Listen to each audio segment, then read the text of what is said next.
인류의 역사가 오늘과 같이 우리가 살아가고 있는 이 세상에서 수많은 일들이 아름답고 좋은 기별들도 있지만 대다수 이 매체를 통하여 매스미디어라고 하는 매체를 통하여 우리가 접하는 것은 암담하고 우울하고 깜짝 놀라고 할 그런 내용들입니다.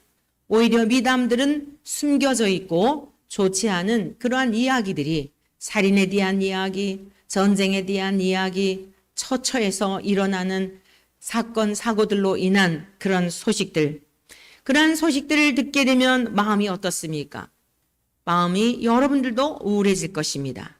그러나 우리는 오늘 귀한 말씀을 통하여 왜 세상이 이와 같은 상태가 되었는지를 깨닫게 될 때, 그리고 이러한 것으로부터 하나님이 건져주시고, 그것이 구원이지요. 건져주시고 무엇보다도 우리 인간의 힘으로 해결할 수 없는 모든 인간의 내재되어 있는 죄의 문제, 그리고 그 죄 때문에 죽음을 맞이하고 죽음 후에는 심판을 받고 이후에 영원한 지옥 불못에 던져질 우리들에게 하나님께서 어떠한 은혜를 베푸셨는지 그 하나님의 풍성하신 은혜를 깨닫는 이 시간 되시기를 축원합니다. 로마서 5장 12절에 이와 같이 기록되어 있습니다. 그러므로 한 사람으로 말미암아 죄가 세상에 들어오고, 그 한 사람은 첫사람 아담을 말하는 것이지요. 그 한 사람으로 말미암아 죄가 세상에 들어와서 우리가 살아가고 있는 이 세상의 여러 가지 일들, 살인과 도적질과 거짓과 위선과 가식과 온갖 악한 것들이 그 열매를 내고 있는 것입니다. 첫사람 아담 한 사람의 죄가 세상에 들어옴으로 말미암아 이와 같은 현실이 되었다라고 성경은 선언하고 있습니다. 그 죄로 말미암아 사망이, 죽음이 들어왔나니 누구에게요? 온 인류에게. 그래서 모든 사람들은 죽음을 두려워하는 것입니다. 본래 하나님께서 죽음을 창조하신 게 아니죠. 생명나무 열매를 먹었다면, 하나님의 말씀에 순종하며 선악과 열매를 먹지 않고 생명나무 열매를 먹었다면 영원히 영생하는 이러한 은혜를 입게 되었을 것입니다. 그래서 죽음 너머의 천국에는 선악과 열매가 없습니다. 생명나무 열매만 있는 것입니다. 우리가 살아가는 이 땅에서만 항상 선택의 여지가 우리 앞에 있어서 이전의 고대 사회의 선악과 열매가 아니라 오늘의 삶의 현장에 날마다 선악과가 유혹한다는 것을 여러분 아십니까? 지금 우리가 살고 있는 이곳이 에덴 동산에서 하나님이 명하신 말씀에 순종하느냐 불순종하느냐, 첫사람 아담의 후손으로 여전히 불순종의 삶을 살아가느냐, 진짜 아담이신 참 아담이신 두 번째 아담으로 오신 예수 그리스도에게 속한 자가 되어 순종의 열매를 맺으며 살아가느냐, 항상 우리 앞에 이 두 가지가 놓여 있다는 사실을 여러분 삶 속에서 기억하고 깨닫고, 그리고 순종하는 결단을 통하여 순종의 열매를 맺으시기를 축복합니다. 왜냐하면 이와 같이, 즉 첫사람 아담이 불순종함으로 말미암아 죄가 들어왔는데 이와 같이 모든 사람이 죄를 지었다는 것입니다. 아담으로 멈춘 게 아니라 그 죄의 DNA가 우리 모두에게 들어왔다. 그래서 죄를 지었으므로 라고 말씀합니다. 사망이 모든 사람에게 이르렀느니라. 한 사람 아담의 범죄로 인하여 모든 사람이 죽게 되었다라고 이렇게 선언하는 것입니다. 그런데 우리 주 예수 그리스도로 말미암아, 예수 그리스도의 순종으로 말미암아 많은 사람이 의롭다 하심을 받아 생명에 이르게 되었다라고 또한 우리에게 소망 가운데 이 말씀을 통하여 생명의 길로 인도하고 있습니다. 첫사람 아담의 불순종으로 말미암아 죄가 들어왔고 사망에 놓여 있어 결국 모든 인생은 두려움과 불안과 공포와 그 죽음에 대한 두려움 속에 살게 되었지만, 순종의 열매를 맺으신 예수 그리스도로 말미암아 우리는 그러한 죄에서 건짐을 받았고 사망에서도 건짐을 받았고 이제 사망에서 생명으로 죽어도 다시 죽지 아니하는 부활을 얻게 되었다라고 말씀하고 있습니다. 한 사람의 순종이, 예수 그리스도의 순종이 온 인류의 역사에 방향을 바꿔 놓은 것입니다. 오늘 저와 여러분들은 그 예수님을 믿는 자들입니다. 우리는 예수님을 통하여 무엇을 배워야 할까요? 예수 그리스도께서 성부 하나님께 맺히신 순종의 열매를 통하여 오늘도 하나님이 우리에게 무엇을 원하시는지, 우리가 어떠한 삶을 살아내야 할지 깨닫는 은혜가 있기를 축복합니다. 우리 주 예수 그리스도께서 순종의 열매, 하나님 아버지 앞에 순종하심으로 말미암아 어떠한 열매를 맺게 되었냐면 성부 하나님의 이름을 나타내셨습니다. 우리 본문 말씀을 같이 보시겠습니다. 출애굽기 3장 14절과 15절의 말씀을 다시 한번 보겠습니다. 출애굽기 3장 14절의 말씀입니다. 13절입니다. 모세가 하나님께 아뢰되 내가 이스라엘 자손에게 가서 이르기를 너의 조상의 하나님이 나를 너희에게 보내셨다 하면 그들이 내게 묻기를 그의 이름이 무엇이냐 하리니 내가 무엇이라고 그들에게 말하리이까. 이 말씀의 배경은 이러한 내용입니다.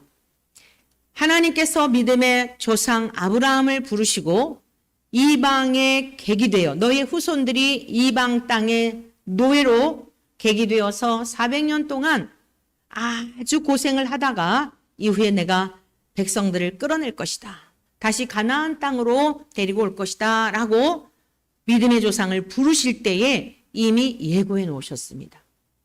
하나님은 갑작스럽게 무슨 일을 행하시는 분이 아니라 계속적으로 말씀하시고 사인을 주시고 깨닫게 하시고, 여러분 하나님은 여러분의 삶에 있어서도 어떠한 사건들을 통하여 여러분의 인생의 길을 통하여 인생의 여정 가운데 선택의 여로에 있을 때에 하나님은 계속적으로 말씀하신다는 것을 여러분 깨닫는 지혜가 있기를 축복합니다. 하나님이 갑작스럽게 무슨 일을 행하시지 않습니다. 하나님이 사랑하시는 자, 하나님이 택하신 백성들에게 가장 좋은 길로 인도하시려고 말씀하시는데 귀를 가리우고 눈을 가리우고 그 말씀을 외면하게 되면 여러 번 말씀하시다가 어느 순간 그 불순종한 결국으로 인하여서 어려움을 허락하십니다. 사랑하는 성도 여러분, 하나님께서 부르실 때에, 하나님께서 여러분들을 사용하시고자 부르실 때에 세상적인 관점이 아니라 하나님의 시각에서 하나님의 마음을 헤아리고 하나님이 원하시는 것이 무엇인지를 깨닫는 은혜가 있기를 축복합니다. 갑작스럽게 일하시지 않습니다. 갑작스럽게 고난이 오는 게 아닙니다. 지혜 있는 백성들은 그 고난의 길을 가지 않아도 주님이 원하시는 그 길을 따라가게 될 때에 풍성한 삶으로 생각한 거나 계획한 거나 그림을 그린 것과 비교가 되지 않는 그러한 풍성한 가나안 땅을 예비해 놓으시고 인도해 가시는 분이십니다. 하나님이 이스라엘 백성들을 택하실 때, 즉 믿음의 조상 아브라함을 택하실 때 앞으로 되어질 여러 가지 일들을 미리 예고하셨습니다. 너는 하늘의 별처럼, 너의 후손들을 통하여 하늘의 별처럼 모래알처럼 수많은 후손들이 너의 몸을 통하여 태어날 거다. 여러분이 약속은 이삭을 말하는 게 아닙니다. 아브라함과 이삭과 야곱과 그의 후손 가운데 오실 예수 그리스도를 통하여 예수 그리스도를 믿는 자들, 그들에게 하나님 나라를 주시는 하나님의 백성들, 영적 이스라엘 백성들을 말하는 것입니다.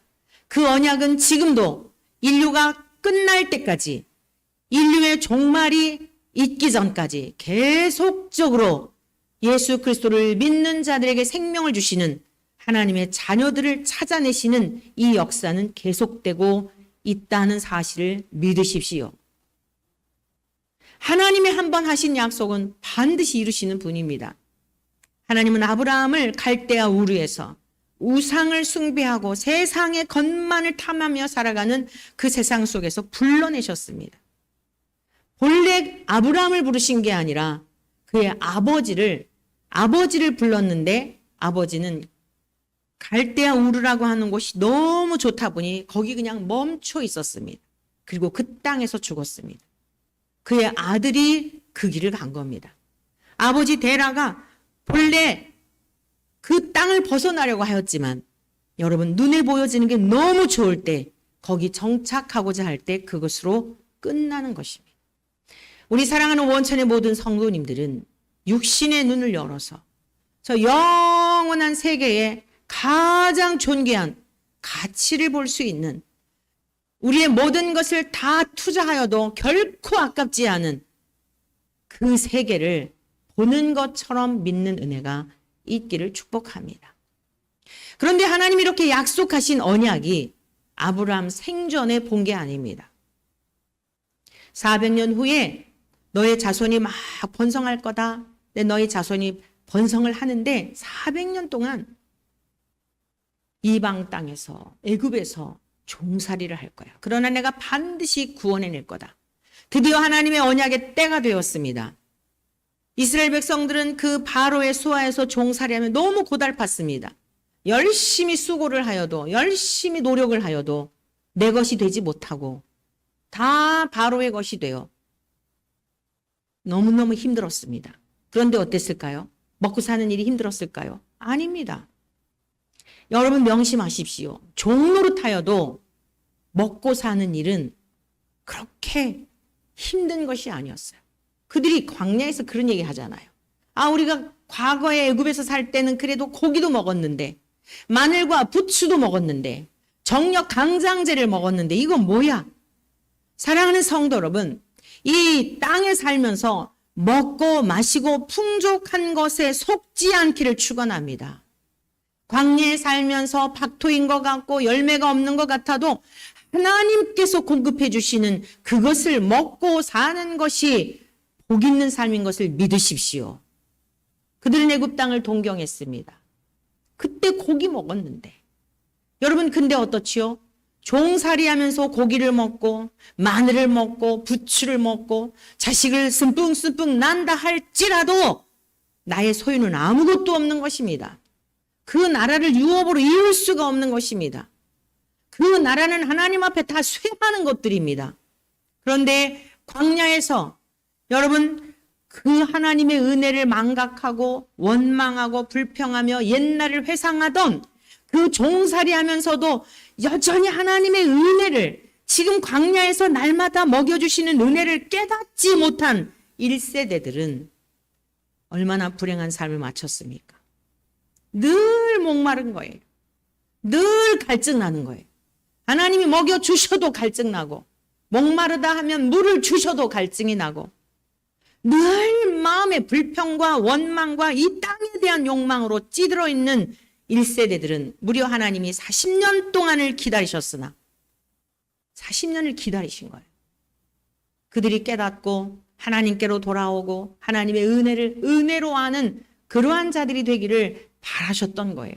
그러나 끝까지 그들은 하나님의 은혜를 은혜로 여기지 않고 자기들의 힘을 의지하고 부유함을 풍성함을 입에 그 맛있는 음식들만을 탐하며 육체의 정욕과 이생의 일락과 안목의 정욕을 추구하던 그들은 40년 동안 기다렸으나 깨닫지 못하고 다 죽었습니다. 얼마나 불행합니까? 그 기적을 경험했으면서도 깨닫지 못하는 것이 불행이고 저주입니다. 우리 원천에 속한 모든 성도님들은 지금 광야와 같은 세상을 우리가 살고 있습니다. 우리가 살아온 날보다 점점 꽃감 빼먹듯이 굴비 줄에 있던 거 한 마리 두 마리 구워 먹어 빈 지푸라기만 남듯이 우리네 인생도 그와 같다는 것을 깨닫는 은혜가 있기를 축복합니다.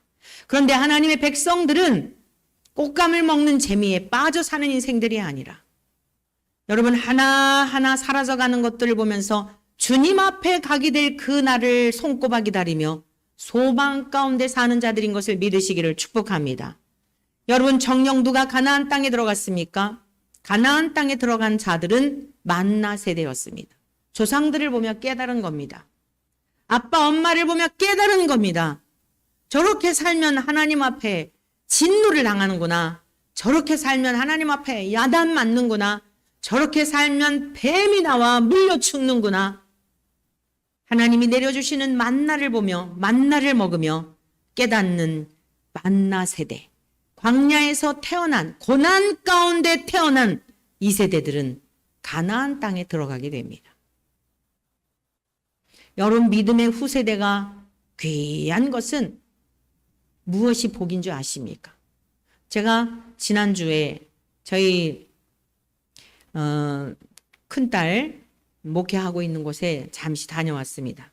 제가 가는 이유가 있습니다.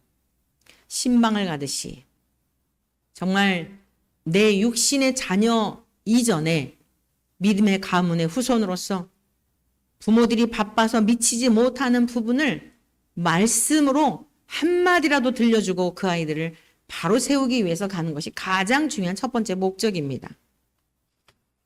지 애미가 해주는 얘기에 제가 너무 감동이 됐어요. 우리 지금 작은 아이가 8살인데 초등학교 1학년인데 이 아이가 어느 날 제 방에 들어가서 울고 있더래요. 그래서 엄마가 물어본 거예요. 너 왜 우니? 냉장고를 얘가 열어봤었나 봐요. 이제 음료수 마시고 이러려면 그러잖아요. 냉장고를 열어봤는데 소주병이 있는 걸 본 거예요. 얘가 충격을 받은 거예요. 목사인 우리 아빠가 우리 몰래 소주를 마시나? 아마 자기가 그렇게 생각했겠죠. 왜 그러냐고 물어봤어도 되잖아요. 얘가 너무 충격이 돼서 자기 방에 가서 그렇게 헉헉 울고 있더라는 거예요. 왜 우냐고 물어봤더니 그 소주병에 대한 이야기를 하더래요. 여러분, 눈치채신 분 아시겠죠? 시골에 계신 분들은 참기름 짜고 들기름 짜고 병이 없으니까 소주병에다가, 또 안 믿는 분 중에 할머니만 믿는 분도 계시고 이러잖아요.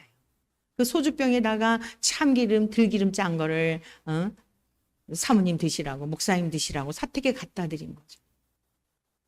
쟤는 너무 감동이 되었어요. 8살 아이에게 우리 집에 이 소주병이 있는 것을 보면서 울 수 있는 마음을 주신 하나님 앞에 너무 감사했어요. 우리 집엔 이러한 병조차도 있으면 안 되는데 아빠가 이거를 드셨나? 목사님이나 아빠가 이걸 마셨나? 여러분, 어린아이에게 누가 그걸 가르쳐 줬을까요? 신앙의 교육이라는 게 이렇게 중요한 거예요.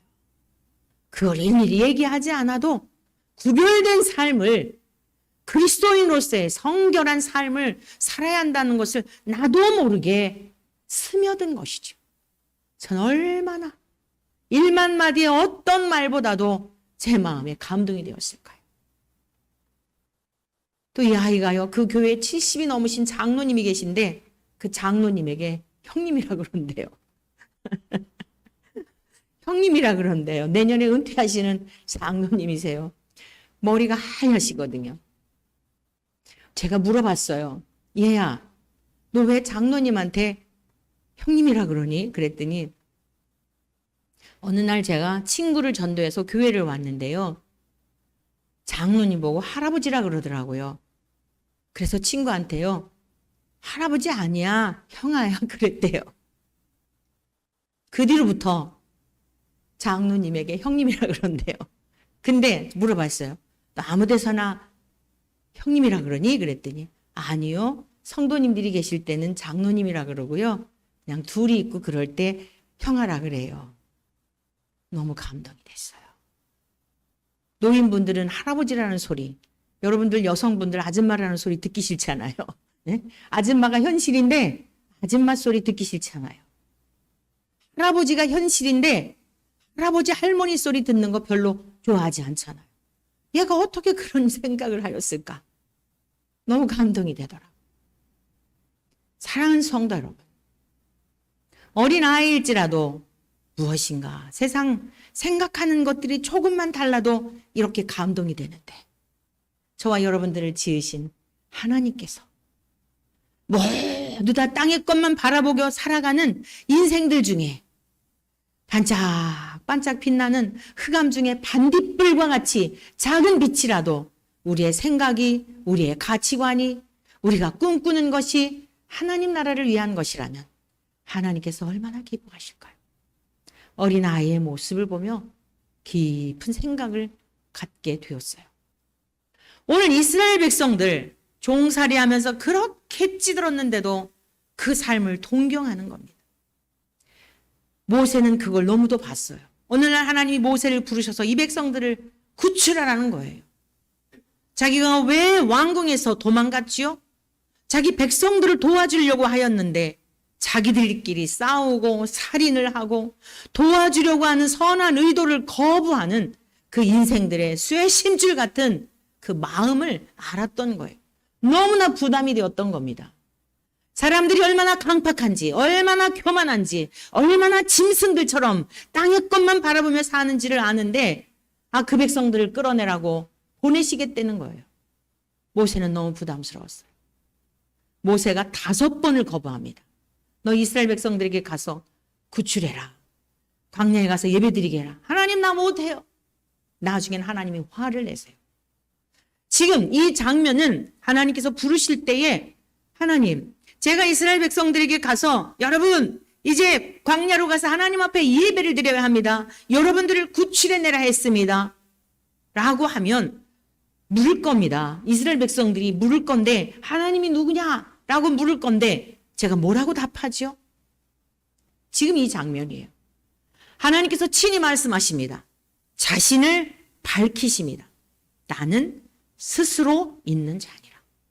사랑하는 성도 여러분, 하나님은 창조된 피조물이 아니에요. 스스로 계신 분이에요. 자존한다는 뜻도 있어요. 이것이 하나님의 이름입니다. 우리 예수님이 이 땅에 오셔서 여러분 14절에 있는 말씀 마저 볼까요? 하나님이 모세에게 이르시되 나는 스스로 있는 자이니라 또 이르시되 너는 이스라엘 자손에게 이같이 이르기를 스스로 있는 자가 나를 너희에게 보내셨다 하라. 사랑하는 성도 여러분, 저와 여러분들을 세상 가운데서 불러내신 하나님은 인간들이 만들어낸 하나님이라는 우상이 아니라 이 세상 만물을 스스로 계신 하나님이 창조하시어서 우리는 하나님이 창조하신 이 아름다운 세상에 살며 하나님을 예배하고 하나님을 기뻐하고 하나님을 즐거워하는 하나님의 자녀들인 줄로 믿습니다. 그러면 어떻게 우리가 이러한 권세를 누리게 되었을까요? 요한복음으로 가보겠습니다. 요한복음 17장 6절에 주님께서 이렇게 말씀하십니다. 지금 하나님 앞에 드리는 대제사장적인 기도지요. 세상 중에서 내게 주신 사람들에게 내가 아버지의 이름을 나타내었나이다. 하나님 앞에 감사의 기도를 드리며 뭐라고 고백을 하시냐면 내게 주신 사람들에게, 제자들을 위해서 지금 기도드리잖아요. 그리고 제자들만이 아니라 이후에 주님을 믿어 구원받을 백성들을 위한 기도라고 뒷부분에 가면은 친히 또한 말씀하셨어요. 우리 모두를 위한 기도였어요. 그리고 뭐라고 말씀하셔요? 내게 주신 사람들에게 내가 아버지의 이름을 나타내었나이다. 사랑하는 성도 여러분, 예수님이 이 땅에 오시어서 첫사람 아담은 불순종함으로 말미암아 모든 인간을 죄짓게 하였지만 두 번째 아담으로 오신 예수님은 온전히 순종하시어서 첫 번째 하신 일이 뭐냐면 아버지의 이름을 세상 속에 나타내셨다는 거예요. 그러면 이름이란 무슨 의미가 있는가 하면 성격, 권위 이런 뜻을 담고 있어요. 원어적 의미로. 그 이름은 이 사람이 이러이러한 성격이야. 여러분 딱 이름을 생각하면 제가 어디 가서 이름을 얘기하면 진짜 온순해서 온순이라고 했어요. 아니면 온순해서 온순이라고 했어요. 아니면 온순하라고 온순이라고 지었어요. 라고 물어봐요. 왜냐하면 온순해 보이지가 않는데요. 무슨 말씀이에요? 온순의 의미는 바보의 의미가 아닙니다. 불의한 것에 대하여서는 표효하는 사자처럼 부르짖고 외치는 것이 온순의 개념입니다. 예수님의 그 온유한 성품을 통해 우리에게 말씀해 주셨기 때문에 그래서 제 이름은 온순이가 맞습니다. 이렇게 이야기를 하는데 여러분 그 사람의 이름 하면은 여러분이 떠오르는 이미지가 있잖아요. 하나님은 자존하시는 분, 스스로 계신 분인데 예수님이 이 땅에 오셔서 하나님이 어떤 분인지, 전능자이심을, 완전한 분이심을, 사랑이심을, 공의이심을, 사람들의 마음을 꿰뚫고 있는 분이심을 드러내셨다, 그 뜻이에요. 여러분, 예수님이 이 땅에 오셔서 하신 모든 일은 하나님이 어떤 분인지에 대한 것을 드러내시는 일들이었어요. 자신을 드러내는 게 아니라 예수님을 통하여 하나님이 어떤 분인지를 드러내신 일들을 하신 것입니다. 이 사실을 믿습니까? 그래서 예수님이 제자들에게 유언 설교를 하시며 오늘 이 기도를 하시기 전에 유언 설교하셨죠. 14장에 나를 본 자는 아버지를 보았다. 아버지께서 내 안에 계시고 내가 아버지 안에 있음으로 이러한 일을 행한다 라고 말씀하셨던 거예요. 그것을 우리는 하나님과 예수님과 성령님이 한 분이시다 라고 말하기도 하는 겁니다. 이것을 신학적 용어로 삼위일체라고 말하기도 하는 것입니다. 나를 본 자는 아버지를 보았다는 거예요. 아버지를 보았다는 게 뭐예요? 아버지의 능력을, 아버지의 성품을, 불의와 불법을 용납하지 않으시는 거룩하신 분임을 보았다는 뜻입니다. 사랑하는 성도 여러분, 이러한 예수님을 믿으십니까? 예수님과 하나님과 동일한 본질을 가지신 우리 주 예수 그리스도를 믿으십니까? 할렐루야. 두 번째, 예수님께서 순종하심으로 어떠한 열매를 내셨냐면 성부의 소유에 대한 것을 아셨습니다. 여러분, 아담은 어땠어요? 모든 것이 하나님의 주권하에 있지만 그것을, 그 영역을 넘으려고 하였습니다. 그리하여 불순종했던 겁니다. 그런데 우리 주님은 모든 소유가 성부 하나님께 있는 것을 아셨어요. 철저히 순종하시고 철저히 하나님만 높이셨던 것입니다. 저와 여러분들이 예수님을 믿는다면 이러한 예수님을 닮아야 할 줄로 믿습니다. 예수님이 맺으신 이 열매를 맺어야 할 줄로 믿습니다. 로마서 5장 19절에 이와 같은 말씀이 있습니다. 한 사람이 순종하지 아니하므로 많은 사람이 죄인 된 것 같이 한 사람이 순종하심으로 많은 사람이 의인이 되리라. 첫사람 아담의 불순종으로 말미암아 모든 인간이 죄인이 되었지만 두 번째 참 인간이며 참 신으로 오신 예수님을 통하여 많은 사람이, 저와 여러분들이 이후에 믿는 자들도 의인이 되는 이 복을 주신 줄로 믿습니다. 이렇게 예수님은 성부 하나님의 영역과 성자로서의 영역을 분명히 하셨습니다. 죄인으로 오신, 죄인의 형체를 입고 종의 형체를 입고 오셨으나 예수님은 죄인이 아니셨어요. 그럼에도 불구하고 죽기까지 죄인이 죽어야 할 그 죽음을 통해 순종하심으로써 저와 여러분들을 죄와 상관없는 하나님의 의롭다 인정해 주시는 구원의 길이 되셨고 생명의 길이 되셨고 아버지께로 갈 수 있는 영원 불변한 진리의 길이 되신 줄로 믿습니다. 본문 말씀 요한복음 17장 6절 다시 한번 보시겠습니다. 자, 세상 중에서 내게 주신 사람들에게 내가 아버지의 이름을 나타내었나이다. 요 앞부분에 우리가 보았습니다. 자, 그들은 아버지의 것이었는데 지금 여기서 말씀하고 있는 것은 제자들을 말하는 겁니다. 직접 세상에서 불러내시고 가르쳐 주신. 자, 그들은 아버지의 것이었는데 내게 주셨으며. 영역이 분명하죠? 제자들이 나를 따르고 나를 존경하고 그런다 할지라도 내 소유로 여기지 않았어요. 타락한 이 시대의 문제가 뭐죠? 모든 소유를 내 것으로 알아요. 목회자들이 참 이게 이 범하기 쉬운 죄가 뭐냐? 성도들이 존경해주고 따라주고 특히 교회가 이제 막 커지고 많은 성도들이 뭐 하고 막 여러분 이 지금 걸려 넘어지는 게 뭐예요? 착각을 하는 거예요. 수십만 명, 아니 80억의 인구가 다 나를 추종한다 할지라도 여러분 티끌과 같이 사라져야 할 자가 인간인 겁니다. 80억의 인구가 추종할지라도 환영하고 난리가 날지라도 여러분 십자가 뒤로 숨어야 하는 것이 이게 인간이에요. 근데 어떻죠? 몇백 명만 모이고 몇천 명만 모이고 좀 사람들이 추종하고 따르면 다 자기가 신이 되어서 자기가 하나님보다 더 배는 게 없는, 이게 얼마나 위험한 이 세상인지 몰라요. 사랑하는 성도 여러분, 제가 사익길이라고 하는 글을 어젯밤에 하나 글을 적었어요. 이제 지금 영상으로 만들어서 여러분들에게 올려드릴 텐데, 이 세상에 많은 길이 있잖아요. 주님은 좁은 길, 주님이 가신 좁은 길을 따르라고 말씀하셨는데 그 길을 저는 사익길로 표현을 해본 거예요. 이 세상에 여러 골목골목 사익길이 있잖아요. 여러분, 그 사익길을 갈 때에 그 앞에 나를 인도하는 그분을 따라가지 않으면 어디로 사라졌는지 모르는 거예요. 수많은 좁은 길에서 찾을 수가 없는 거예요.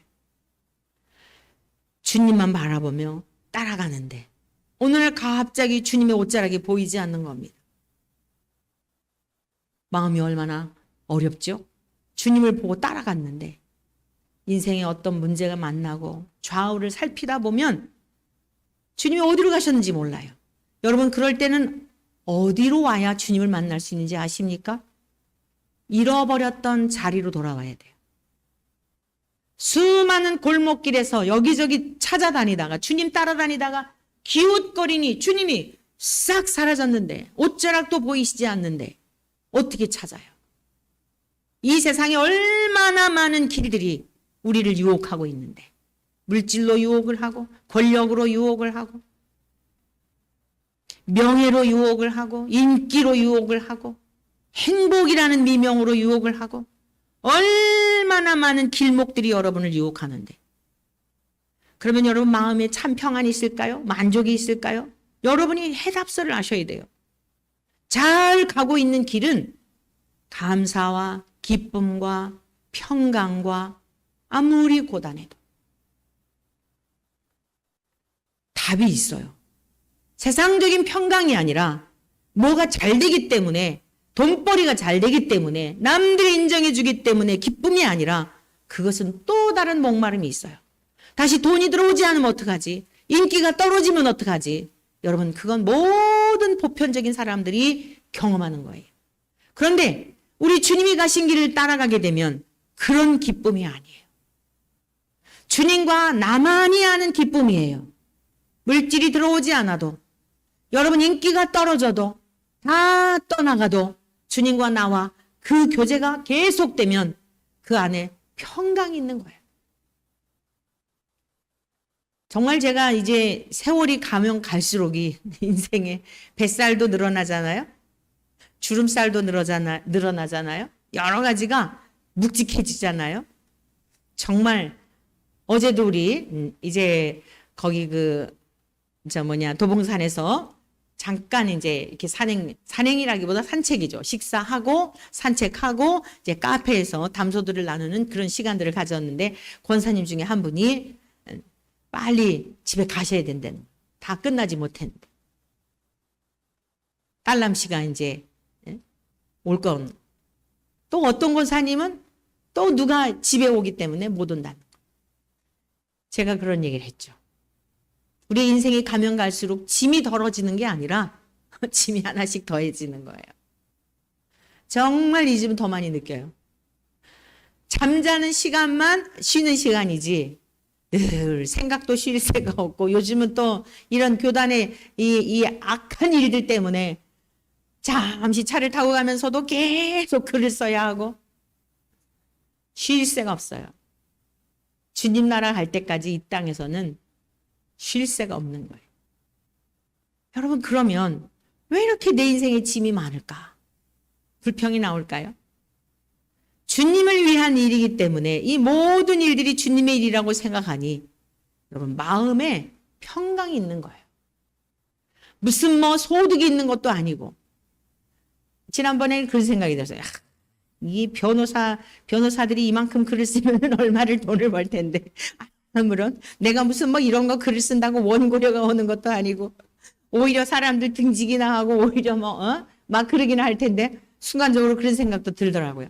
그러면 하나님이 어떠실까요? 그런 생각하기도 전에 먼저 하나님은 다른 방법으로 위로해 주시고 격려해 주시고 너 하는 일이 헛된 일이 아니야. 부끄럽게 만드시죠. 여러분, 이러한 것을 누가 맛보아할 수 있을까요? 오늘 여러분들이 가는 길에 목마르고 불안하고 두렵고 현실적으로 보면 잘 되고 있는데 늘 조바심 난다면 다시 주님 앞에 물음을 가져 보아야 합니다. 정말 주님을 위한 일인지 나를 위한 일인지. 저와 여러분들은 어떤 일을 하든 목회자만이 아니라 이 강단에서 설교하는 목회자만이 아니라 여러분은 가정에서 여러분은 일터에서 여러분들을 보내신 그 곳이 선교 현장이 되어야 한다는 것을 여러분 명심하시기를 축복합니다. 목사만이 이런 어떤 삶을 사는 게 아니에요. 여러분들의 각자의 직장을 통하여 놓여져 있는 그 자리를 통하여 내가 세상의 소금이고 세상의 빛이라고 주님이 명령하신 그 믿음으로 살아내는 것입니다. 그러면 똑같은 어려움 속에서도 위로부터 부어주시는 위로가 있고 은혜가 있는 거예요. 왜죠? 의를 위한 어려움이기 때문에. 그런데 나만을 위한 것이라면 내가 물질을 얻기 위한 내가 생계를 위한 그 자체만의 목적을 한다면 너무 고단한 거예요. 너무 힘든 거예요. 하나님은 구원받은 우리들에게 성자 예수님을 보내주신 그 이유가 이 땅에서 아등바등하며 사는 그 삶을 원하여 부르신 게 아니에요. 그거는 누구라도 보통 사람들이 다 살아가는 삶의 형태입니다. 왜요? 내가 주인이 되어 살아야 하니까. 근데 저와 여러분들은 우리 하나님을 아버지라 부르죠. 예수님을 주님이라 부르잖아요. 내 인생의 주인이십니다 라는 고백이에요. 그런데 왜 우리가 그렇게 아등바등하며 늘 불안하며 종종걸음하며 밤에도 단잠을 자지 못하며 사는 이유가 뭘까요? 오늘 우리 주님께서 말씀하신 것처럼 그들은 아버지의 것이었다는 거예요. 저와 여러분들은 하나님의 소유입니다. 천하 만물을 지으신 하나님의 소유입니다. 우리 주님은 이것을 명확히 하셨어요. 존경하고 따라다니고 많은 기적을 행하여 박수갈채를 보내온다 할지라도 주님은 거기에 빠져들지 않으셨어요.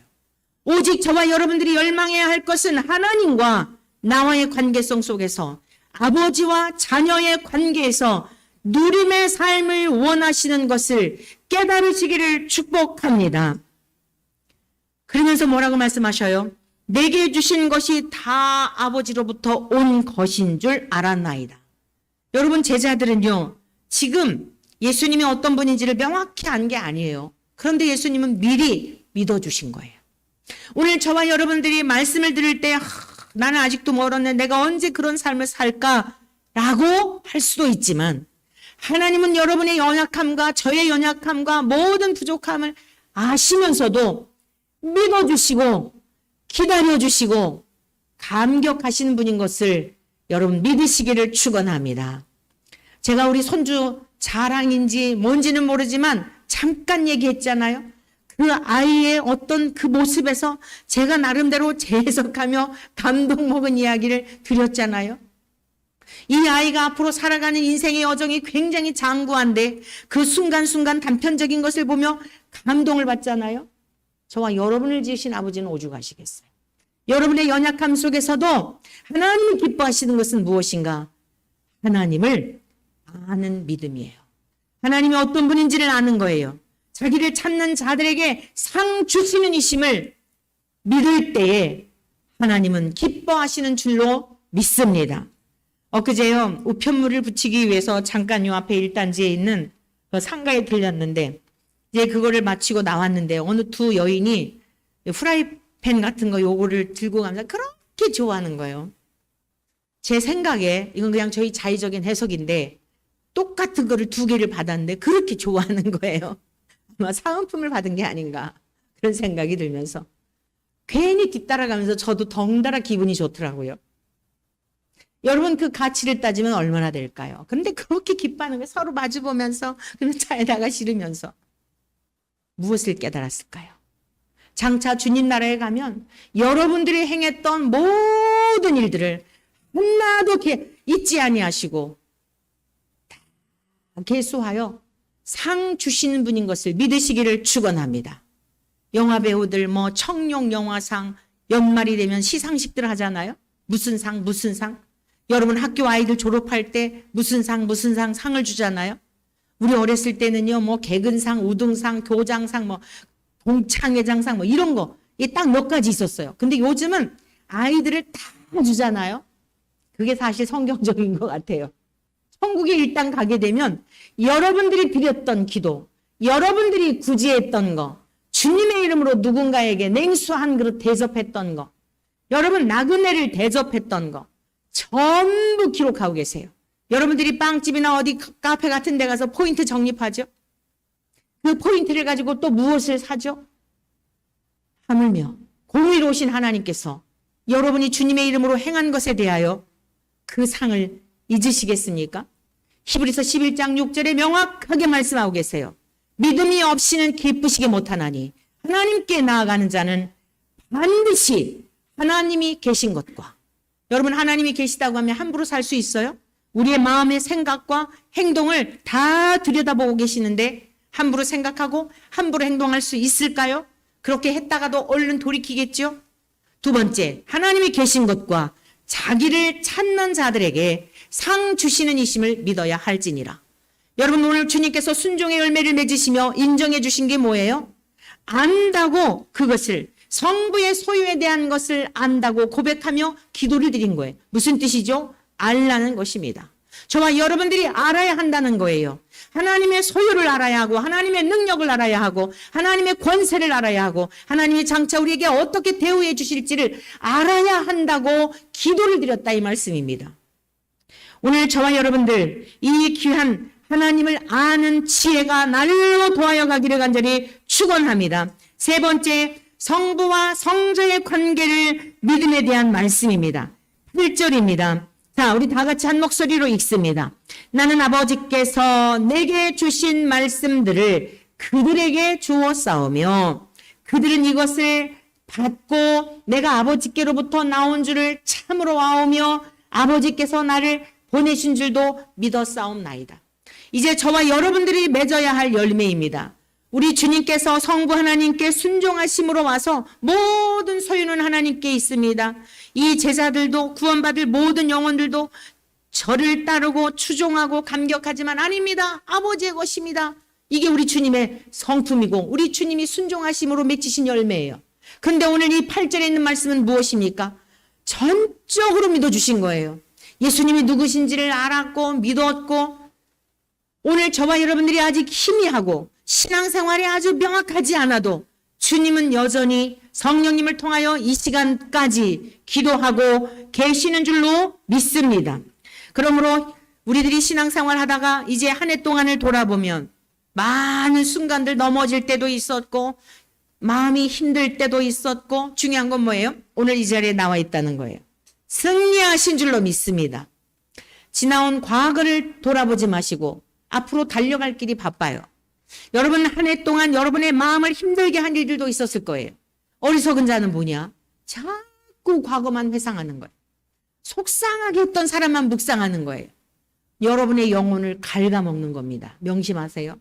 여러분의 영혼을 힘들게 하고 여러분의 육체를 괴롭게 하고 마음을 막 다 뒤집어 놓을 만큼 힘들게 했던 과거로부터 벗어나는 은혜가 있기를 축원합니다. 미래를 향하여 달려가기를 바랍니다. 인생은요 어느 것 하나일지라도 버릴 것이 없어요. 교훈을 삼는 거예요. 나는 저와 같은 사람이 되면 안 되겠구나. 저렇게 하면 마음이 이렇게 힘들구나. 저 사람은 좋은지 모르지만 내가 너무 힘들고 보니 내가 또 다른 사람에게 그러한 삶을 살고 있는 것은 아닐까. 거기서도 배우는 거예요. 그리고 있는 거예요. 앞으로 달려가야 되는 거예요. 과거를 회상하고 나를 힘들게 하는 사람을 묵상하고 계속 지옥을 사는 어리석은 자가 한 사람도 없기를 축복합니다. 히브리서에 있는 말씀을 여러분에게 봉독하여 드리고로 말씀을 마치겠습니다. 히브리서 12장 2절에서 3절의 말씀입니다. 믿음의 주요 또 온전하게 하시는 이인 예수를 바라보자. 사랑하는 성도 여러분, 저와 여러분들의 모범은, 저와 여러분들이 본받아야 할 모델은 오직 예수 그리스도이신 줄로 믿습니다. 저도 아니에요.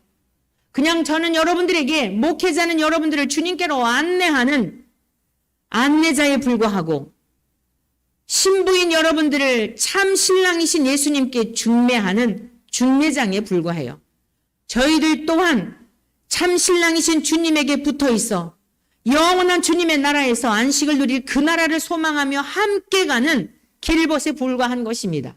우리가 바라보아야 할 분은 오직 예수 그리스도, 믿음의 주에 온전하게 하시는 예수 그리스도를 바라보시기를 간절히 축복합니다. 그는 주 앞에 있는 기쁨을 위하여 십자가를 참으사 부끄러움을 개의치 아니하시더니. 여러분 보십시오. 우리 예수님께서 아기 예수님으로 벌거 벗겨진 채 여러분 붉은 몸으로 말구육간에 짐승 취급하며 탄생하셨어요. 오늘서부터 우리가 대린절 또는 강림절이라고 하는데, 이제 그 아기 예수님은 구유에 계신 분이 아니에요. 말구육간에 태어나시고 그렇게 철저하게 냉대를 받고 세상 사람으로 하여금 냉소적이고 그렇게 우리 주님을 천히 여겼지만, 여러분 우리 주님이 천한 분이십니까?